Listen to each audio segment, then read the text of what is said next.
Selamat pagi semuanya anak-anak ibu. Semoga pada pagi hari ini semua anak-anak ibu dalam keadaan sehat dan semangat untuk memulai pelajaran kita pada pagi ini ya. Anak-anak ibu sekalian, pada pertemuan kali ini kita membahas tentang materi pembelajaran yang berjudul Sistem gerak pada manusia, hewan, dan tumbuhan. Pada pertemuan sebelumnya, kita sudah membahas tentang gerak pada benda. Pada materi tersebut, kita mempelajari tentang jarak, perpindahan, kecepatan, dan percepatan, serta hukum 1, 2, dan 3 Newton. Ya, sekarang kita masuk ke materi gerak pada manusia, hewan, dan tumbuhan. Tujuan pembelajaran pada materi ini yaitu setelah mengikuti proses pembelajaran, peserta didik diharapkan dapat menganalisis struktur dan fungsi rangka, sendi, dan otot. Yang kedua yaitu menganalisis gangguan pada sistem gerak dan upaya menjaga kesehatan sistem gerak. Yang ketiga yaitu menganalisis gerak hewan di darat, di air, dan di udara. Yang keempat yaitu menganalisis gerak endonom, higroskopis, dan esionom pada tumbuhan. Itulah dianya tujuan pembelajaran kita kali ini. Kemudian kita masuk ke sistem gerak pada manusia. Yang pertama yaitu membahas tentang rangka atau tulang, di mana fungsi rangka atau tulang adalah memberi bentuk pada tubuh dan menopang tubuh. Yang kedua, melindungi organ dalam, misalkan jantung, paru-paru, atau ginjal. Kemudian yang ketiga, tempat menempelnya otot. Iya.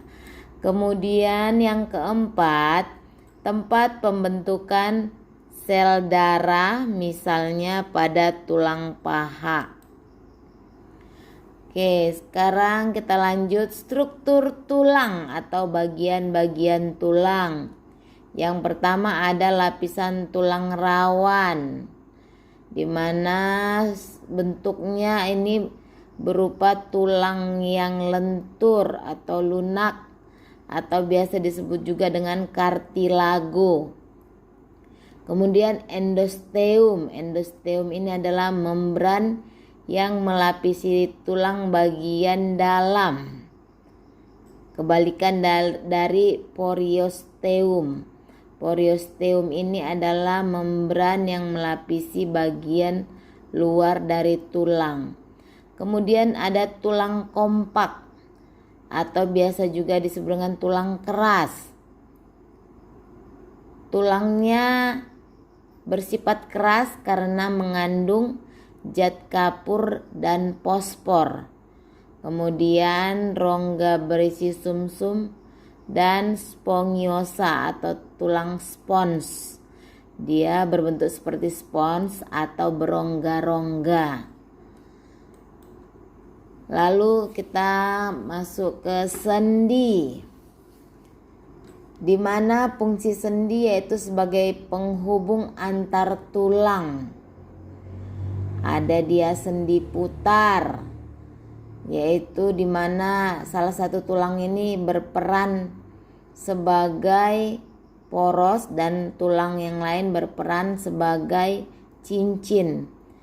Misalkan pada tulang tengkorak dengan tulang leher, terdapat dia sendi putar. Kemudian sendi engsel. Sendi engsel ini yang memungkinkan gerak ke depan atau ke belakang. Biasanya sendi ini terdapat pada siku atau lutut. Kemudian sendi geser. Sendi geser ini adalah sendi yang menghubungkan tulang yang memiliki permukaan yang datar. Misalkan dia tulang belakang. Kemudian sendi peluru.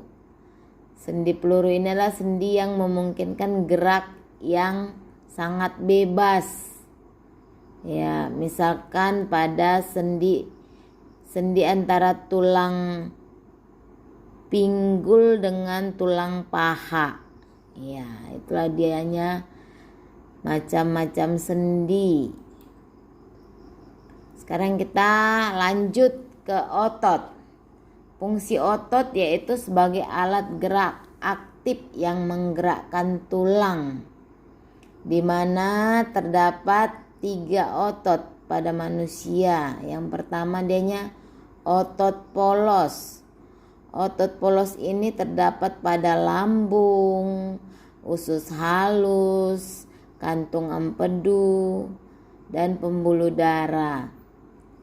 Di mana cara bekerjanya otot ini adalah bersifat otot tak sadar. Ya. Kemudian ada otot jantung. Otot jantung ini terdapat pada jantung. Dan cara bekerjanya itu tergolong otot tidak sadar juga. Kemudian otot lurik atau otot rangka. Dikatakan otot lurik karena dianya bentuknya bergaris-garis. Ya, di mana cara bekerja otot ini merupakan otot sadar ya. Oke, selanjutnya anak-anak ibu, kita masuk ke gangguan pada sistem gerak. Yang pertama yaitu riketsia. Riketsia ini terjadi akibat kekurangan vitamin D dan biasanya terjadi pada anak-anak, di mana tulang kakinya tumbuh membengkok atau sering dikatakan kaki O. Yang kedua yaitu osteoporosis. Biasanya terjadi pada orang yang dewasa atau orang yang sudah tua. Atau sering dikatakan ini sebagai keropos tulang. Kemudian artritis. Artritis ini penyakit sendi, di mana sendinya terasa sakit dan membengkok. Salah satu contoh artritis itu adalah penyakit rematik. Kemudian yang keempat adalah fraktura atau patah tulang. Ya, tulangnya patah mungkin terjadi karena adanya kecelakaan. Kemudian kifosis, lordosis, dan skoliosis. Kalau dia kifosis adalah membengkoknya tulang belakang di bagian dada ke arah belakang, atau sering dianya dikatakan membungkuk. Kemudian lordosis adalah membengkoknya tulang belakang berlebihan di bagian pinggang ke arah depan. Kemudian skoliosis ini adalah membengkoknya tulang belakang ke arah samping.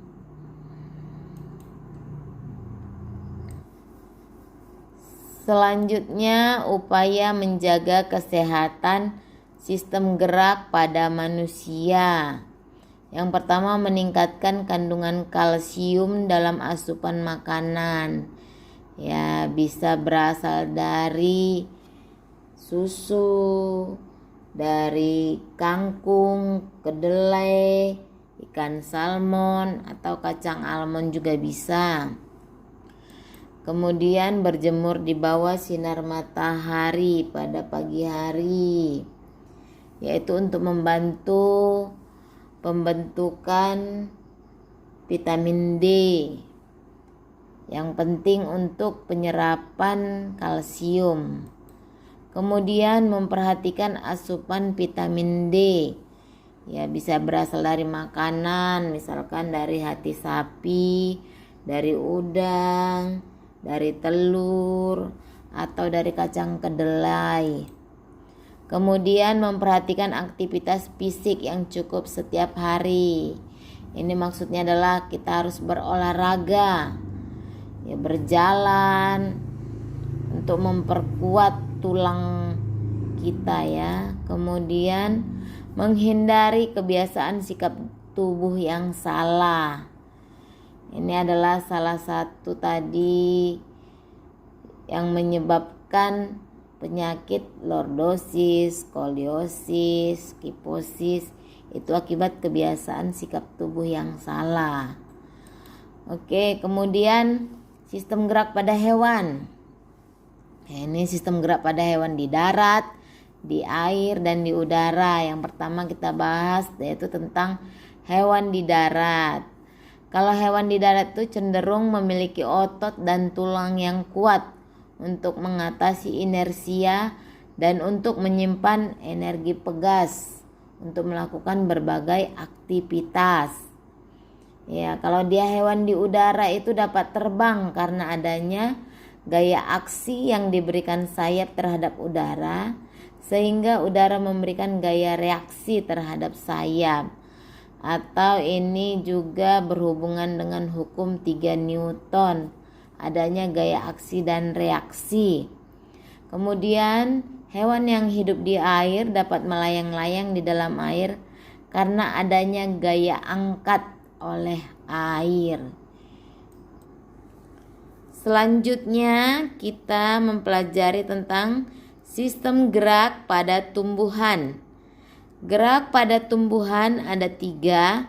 Yang pertama gerak endonom, yaitu gerak yang terjadi akibat adanya rangsangan dari dalam tubuh tumbuhan itu sendiri.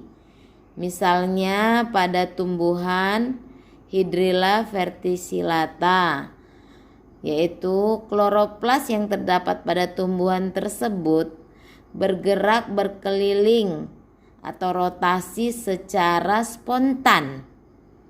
Kemudian gerak esionom. Gerak esionom adalah gerak pada tumbuhan yang terjadi akibat adanya rangsangan dari luar. Gerak esionom ini ada 3. Yang pertama gerak tropisme, yaitu gerak yang terjadi akibat adanya rangsangan dari luar. Di mana gerak tropisme ini ada 5, yaitu yang pertama gerak fototropisme, yaitu gerak tropisme akibat adanya pengaruh cahaya. Geotropisme adalah gerak tropisme akibat adanya pengaruh gaya gravitasi bumi. Kemudian hidrotropisme, yaitu gerak tropisme akibat adanya pengaruh sumber air. Yang keempat yaitu tigmotropisme, yaitu gerak tropisme akibat adanya rangsang berupa sentuhan. Kemudian yang kelima adalah kemotropisme, gerak tropisme akibat adanya zat kimia. Kemudian yang kedua gerak taksis. Gerak taksis ini adalah gerak yang terjadi dengan adanya pindah tempat. Ya, yang pertama adalah fototaksis. Gerak taksis akibat adanya cahaya atau dipengaruhi oleh cahaya. Kemudian gerak kemotaksis, yaitu gerak taksis akibat adanya zat kimia. Yang ketiga gerak nasti. Gerak nasti adalah gerak yang tidak dipengaruhi oleh adanya rangsang dari luar. Yang pertama seismonasti. Gerak nasti akibat adanya sentuhan. Kemudian niktinasti. Gerak nasti akibat adanya kondisi siang hari atau malam hari. Kemudian fotonasti. Gerak nasti akibat adanya cahaya. Yang keempat adalah termonasti, yaitu gerak nasti akibat adanya pengaruh suhu. Ya, demikianlah penjelasan Ibu tentang gerak tumbuhan. Oke. Ibu sudah selesai menjelaskan materi pembelajaran kita tentang sistem gerak pada manusia, hewan, dan tumbuhan. Sekian dan terima kasih.